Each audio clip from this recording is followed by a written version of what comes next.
Buenas, ¿cómo estáis? En este vídeo vamos a ver los 10 mandamientos o 10 principios de la adquisición rápida de habilidades, que en inglés es RSA, que es el método este que os comenté, para poder aprender cualquier habilidad. Realmente es cualquier habilidad, ya sea musical, ya sea algo para los negocios, ya sea algo tipo como la que yo he estado haciendo de aprender cosas. Eso ya directamente es una habilidad. Pues esta metodología tiene, digamos, 10 principios que hay que seguir, porque son fundamentales, todos realmente son un poco de sentido común, y los vamos a ver. Os voy a comentar también los que yo más fallaba y demás, y los que corregí para poder hacerlo mucho más eficiente, así que vamos a ello. Bien, realmente esta metodología sucede de forma natural cuando tú sientes curiosidad o te interesas por algo, o incluso cuando te obsesionas con algo. Por ejemplo, no sé, si te gusta mucho la pesca, de pronto te obsesionas con eso, al final tú aprendes esa habilidad rápidamente. ¿Por qué? Porque el mandamiento número 1 es elegir algo que te guste, que te apasione. Sería lo más recomendable, pero obviamente no te puede apasionar todo para que lo aprendas. Entonces, por lo menos algo que te entusiasme es el primer mandamiento para aprender una habilidad. El segundo mandamiento es aprender una habilidad cada vez, es decir, no estar aprendiendo muchas habilidades al mismo tiempo, intentar aprender 3 cosas a la vez. Esto es uno de los puntos en los que fallaba mucho, porque yo decía, vale, quiero aprender email marketing, quiero aprender esta otra cosa, quiero aprender a editar vídeo, quiero aprender a grabar, quiero tomar buenas fotos, muchísimas cosas, pero realmente, entonces, como leía de todo, pues voy aprendiendo y aprendo lo básico de cada cosa, pero nunca me concentraba en una. Entonces, ¿qué pasa? Que lo mejor es que tú hagas una lista de todas las cosas que quieres aprender y digas, vale, que es al final lo que yo he hecho aquí en esta metodología ahora, y decir, pues estas 20 horas primeras las voy a dedicar a fotografía, estas 20 horas a editar vídeo, y así. Entonces, esas 20 horas las puedes meter, si quieres en un mes, las puedes meter en una semana, pero dedicar esa semana a esa habilidad, no intentar aprender otras cosas de por medio, porque si no, pues mezclas conceptos, no puedes practicar, digamos, de forma seguida, y son muchos problemas los que trae intentar aprender al mismo tiempo varias habilidades. El tercer mandamiento, el tercer principio, es definir tu nivel objetivo de desempeño, de rendimiento. ¿Esto qué quiere decir? Pues digamos, dónde quieres llegar, qué es lo que quieres conseguir de esa habilidad, porque si no, al final estás ahí practicándola y aprendiendo esa habilidad, pero no sabes cuándo has terminado. Entonces lo que queremos es ser, digamos, suficientemente buenos, no queremos ser perfectos. Pero, pues yo qué sé, si quieres aprender ajedrez, puedes ponerte como nivel de desempeño objetivo poder jugar con mis amigos al ajedrez, o poder ganar el campeonato de mi barrio, yo qué sé.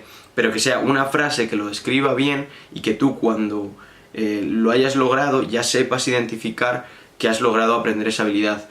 Puede ser desde algo muy básico en esa habilidad, como puede ser jugar con tus amigos, que es simplemente aprender el ajedrez y aprender cómo se juega más o menos bien.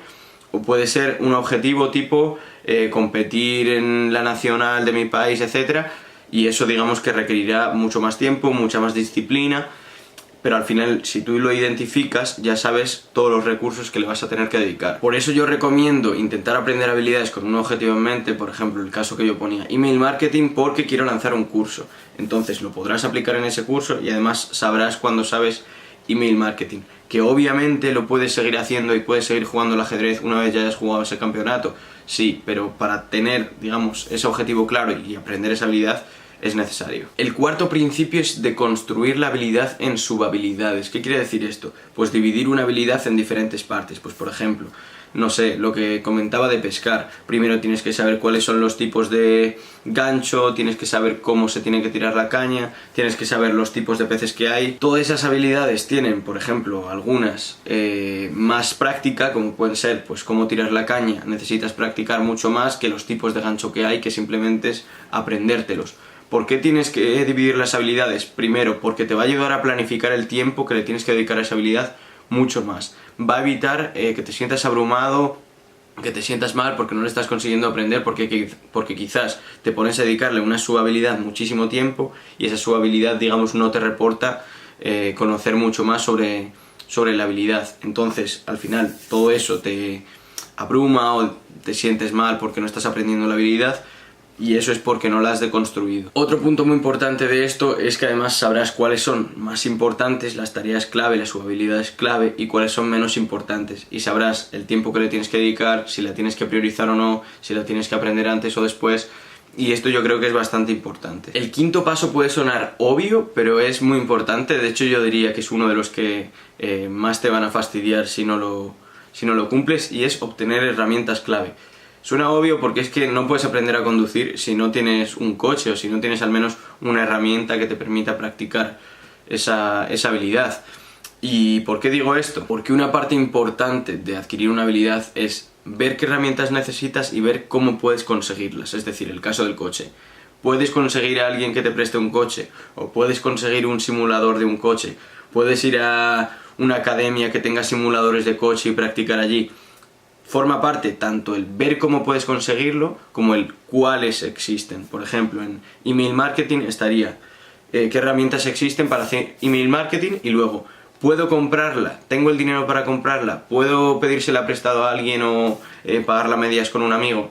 Este tipo de cosas te van a ahorrar mucho tiempo si lo haces previamente, porque luego si no vas a encontrarte que estás practicando, ya has aprendido la teoría del email marketing tal y cual, y cuando vas a empezar, ¿y con qué software lo hago? Porque no tengo ninguno. Lo mismo con conducir o lo mismo con cualquier otra habilidad. El punto número 6 es eliminar barreras a la práctica. ¿A qué me refiero con esto? Pues tanto tangibles como intangibles. Es decir, una barrera a la práctica es no tener los recursos que comentábamos, eso es una barrera, pero también pueden ser barreras mentales, como por ejemplo, pues no tienes seguridad en ti mismo para hacerlo, tienes miedo de hacer eso, tienes dudas de hacer eso, tienes prejuicios incluso de hacer eso. Si tú vas con un marco mental de esto se me da mal, o esto no es útil, o esta parte no tiene sentido hacerla, cambia mucho. O sea, tienes que intentar eliminar todas las barreras a la práctica que puedan surgir. Distracciones en el entorno también son barreras a la práctica, por ejemplo el móvil, tener un ordenador encendido, todo este tipo de cosas son barreras a la práctica. ¿Cuál es la cosa más importante aquí? El punto más importante es identificarlos. Es decir, tú puedes tener un prejuicio, puedes aceptar que no lo puedes cambiar, pero por lo menos tener presente de que tienes ese prejuicio para luego poder modificar, por ejemplo, que quizás tú le ibas a dedicar menos tiempo a eso, pero si tú identificas que tienes un prejuicio, sabes que le tienes que dedicar más tiempo. El punto número 7 es un punto que también se pasa bastante por alto, y yo creo que uno de los que muchas veces provoca que digamos, no, es que yo no tengo tiempo para aprender cosas nuevas, y es planificar tiempo que le vas a dedicar a aprender esa habilidad. ¿Por qué? Porque el hecho de ya encontraré tiempo. El encontraré tiempo ese es un mito totalmente. O sea, no se le encuentra tiempo a las cosas así de pronto. Así que yo lo que te propongo, si quieres aprender una habilidad, es busca una tarea que estás haciendo de bajo valor añadido, no sé, ver la televisión, algo de ese estilo, y cámbialo por aprender esa habilidad.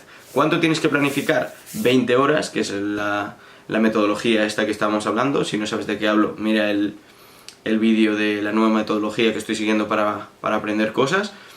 Y lo que te va a hacer esto es que tú ya sabes de entrada el tiempo que le vas a dedicar. Entonces, pues este día vas a dedicarle 1 hora, pues le dedicas 1 hora. Punto número 8, yo lo considero muy útil para aprender las habilidades, y es encontrar una fuente de feedback rápido.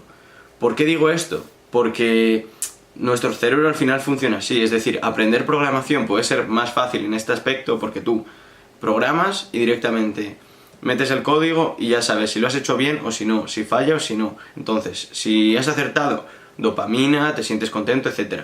Pero hay otras habilidades que es mucho más complicado conseguir ese feedback, digamos. Por eso sirven los coaches tanto, de que te digan, sí, lo estás haciendo bien, no, tienes que hacer esto. Entonces, si no puedes permitirte un coach, yo lo que haría sería grabarte, ya sea haciendo tiro con arco, o haciendo programación, haciendo lo que sea, porque puedes tú mismo darte feedback. Si no, pues conseguir una fuente de feedback rápido, como digo, tus hermanos, tus padres, tus amigos, y así saber cómo estás avanzando en esa habilidad. El punto número 9 es practica en ráfagas cortas. ¿Qué quiere decir esto? Lo que pasa es que nuestro cerebro, cuando está haciendo cosas que no conoce, porque al final como no las conoce le resultan más complicadas, le da la sensación de que está dedicando más tiempo a esa tarea del que realmente está dedicando. Lo típico de que no te apetece estudiar y si te pones a estudiar piensas que llevas ya 3 horas y quizás llevas 40 minutos. Pues esto pasa cuando realmente acabas de empezar a hacer una tarea. ¿Cómo se soluciona? Poniendo un cronómetro con 20-25 minutos, si ya conoces la técnica Pomodoro, al final es hacer esto, y dices, vale, voy a practicar 20 minutos. No hay excusas en esos 20 minutos para practicar y los haces. Luego haces un descanso y vuelves a hacerlo. Y así vas cumpliendo y acercándote a las 20 horas totales. Por último, el mandamiento número 10 es enfatizar la calidad y velocidad. Es decir, combinadas las dos.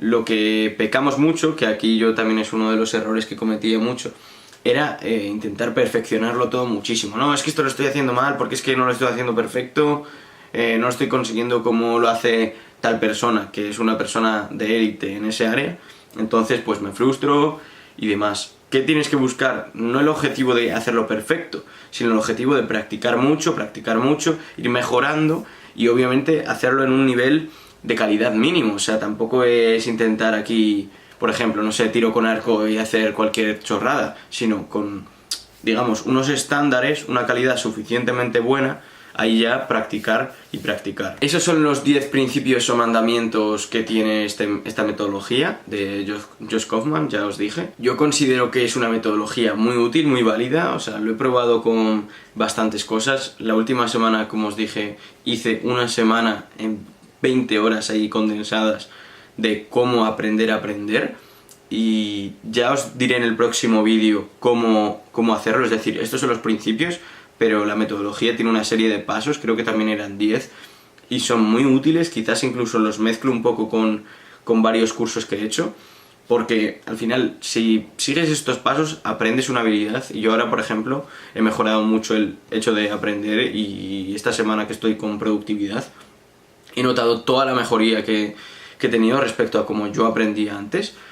Desde juntarme con gente que, por ejemplo, en cuanto a lo de aprender, juntarme con gente que está estudiando pedagogía, leer libros sobre eso, hacer cursos sobre eso, aplicar distintos métodos, o lo del temporizador mismo, para aprender la habilidad. Todo eso al final suma y hace que aprendas mucho más rápido y, digamos, de mucha más calidad. Si se puede decir que estás aprendiendo de más calidad, yo lo considero que es así. Pero como siempre podéis dejarme vuestras opiniones si habéis probado esta metodología o la vais a empezar a aplicar, y nos vemos en el próximo vídeo.